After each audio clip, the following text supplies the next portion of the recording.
Um, Anthony Edwards, man, I respect you, my brother. To me, you are the new Randy Orton. And then if you are a WWE philosopher, you know what he is. He is known as the Legend Killer. He did it last year to Durant. He's doing it right now to LeBron. Granted, LeBron is who he is, but at the end of the day, that young man is on a mission. I think that is part of his resume that he wants to go down in history for, is to be able to take down these legends. If you do the math, if I'm not mistaken, is the Warriors and Rockets next up in that little bracket?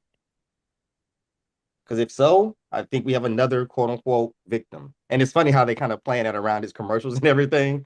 But yeah, that's the way he's doing these opponents right now. He's victimizing them. Um, Anthony Edwards, man, respect, bro. You're young. You're staying within the culture. You've had a couple controversial situations, but we're not getting too much into that. But man, you're doing it on that court, man. You're handling the hecklers. You're to a certain extent, you got fined for what you did, but that's neither here nor there. But like I said, man, you're doing a damn good job of becoming the new face of the NBA. There's a couple things you can sharpen up on, but as far as these playoffs go for the last 2 years, respect, brother. No, man, Anthony Edwards been 1010% balling out of control. Uh Man, let's just take a moment to like that Randy Orton bar. That Randy Orton dang, what's the word? Analogy. Technology. Oh my Yeah. God. If you can name the list that Randy did, bro, he's doing it now again.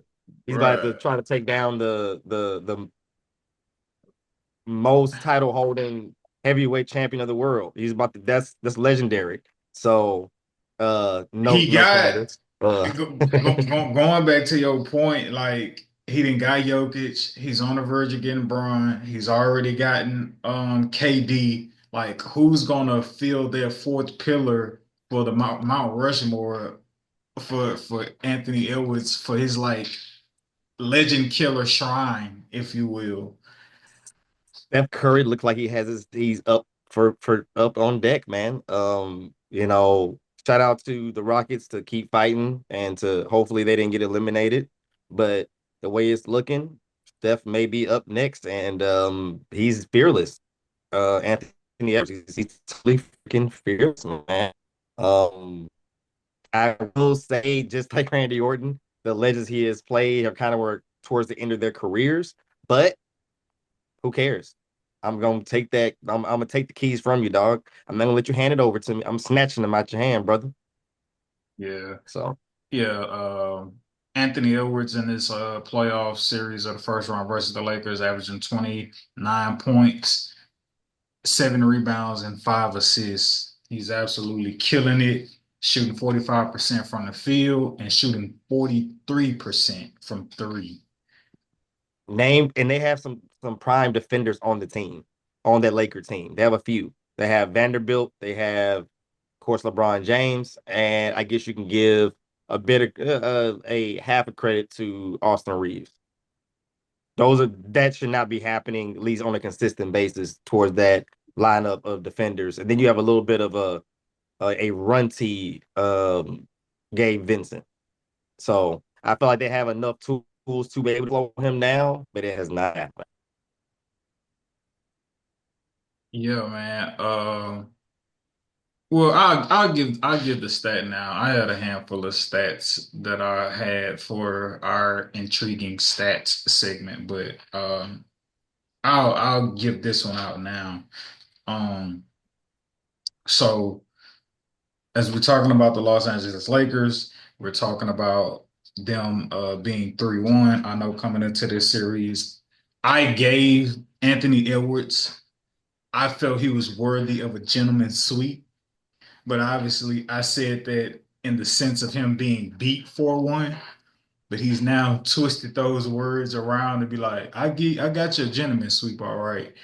Um, and so Interesting, interesting stat with the Lakers. The last game yesterday, game 4, JJ Redick played the starters the entire second half, and it made me think.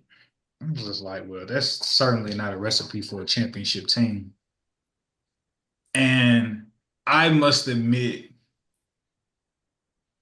the Luka trade caught me slipping, and I got wrapped up in the allure of the blockbuster trade and just having a superstar on your team, having two superstars on your team, and thinking surely if Luka was able to get to the finals with the Kyrie Irving, it should be a breeze for him to also get to the NBA finals with the LeBron James. But you I'm very curious. I'm looking this up live because I didn't think about this perspective that just popped up in my head.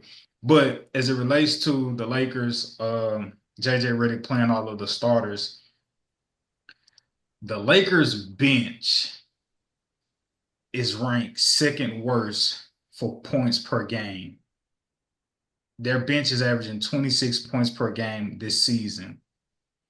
The worst team averaging 21 points per game by their bench is the New York Knicks. But we all know Tom Thibodeau, he plays his starters heavy minutes. They are coming into the playoffs knowing we have our work cut out for us as starters, right? You on the whim, on the fly, JJ Redick being like, yo, starters, let me know if y'all need a break. Get out there, and y'all ain't even playing for that. And y'all supposed to be a championship team, and you haven't cultivated an offense, a system that's empowered or gave your bench confidence enough to be able to play. It's just like, yo, like, what are you doing? Um, and this isn't a problem that just occurred. Like I told you, they're ranked 29th out of the 30 teams in the league with averaging 26 points per game off the bench. So that's this season. If we go back to last season, they are ranked 28. So they got worse from last year. Last year they was at 28 with 28 points per game, and this year they dropped down to 29th worst. Uh, a starter could easily catch fire and compensate for what your bench has been producing for you, right? And I want to say almost 3 consecutive years. Let me check 22-23 season.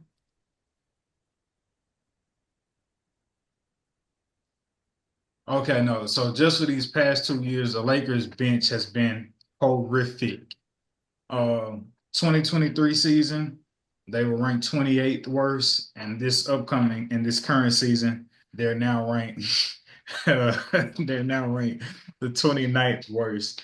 Um, and in that game, for those who may have forgot, it's a game 4 against the Lakers. Their bench scored a whopping total of 6 points. The Lakers lost by 3, and their bench gave them a grand total of 6 points.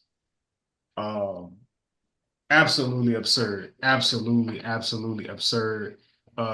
Jackson Hayes, he started, but he only played 4 minutes. The other person that filled in was Dorian Finney-Smith, who got like those real starter minutes. But all in all, you could really say the bench gave them 2 points if you just put Jackson Hayes down there, who only got 4 minutes. But yeah, man, the Lakers, their bench is absolutely horrific, and that's not breaking news. And when I seen that JJ Redick had played all the starters in the second half, it made me take a step back, and it was just like, hold on, bro, let me like step away from the allure of this Braun and his Luka, and that's all you need to get out of the first round, and let me just like look at their team. And whether it's AD or whether there's Luca or whether there's another said superstar alongside LeBron James, you still ain't got nobody to create their own shot outside of Braun and Luca, and everybody else at best is catch and shoot, and maybe AR-15, but he been struggling. Uh, Saying all that to say, the Lakers are being exposed, and even in the same breath of saying, are they really being exposed, or is the Minnesota Timberwolves really just like playing out of their mind in terms of like the role players? Because like Jaden McDaniels, like I just knew for sure after he went crazy for 30, I just knew he was gonna fall back down to earth.